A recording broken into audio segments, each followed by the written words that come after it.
We want contractors that can support us and in turn be supported by us. And we expect our distributors to be in the same line, okay? We want them to support us. If there's a problem, we want to know right away. Okay, we want to be able to take care of problems. We want contractors that are going to do the same. What's important is just to have a trust factor that's built. The insurance company sees the agent and the contractor as trustworthy. Choosing a contractor is the most important piece of getting your roof done.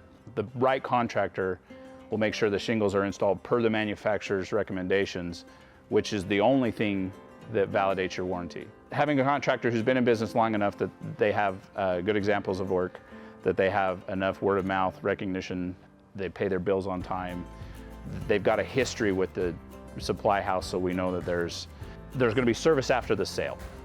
They're going to be around when you need them. They're local to the market. That's the most important thing, is getting that quality contractor who's going to be here.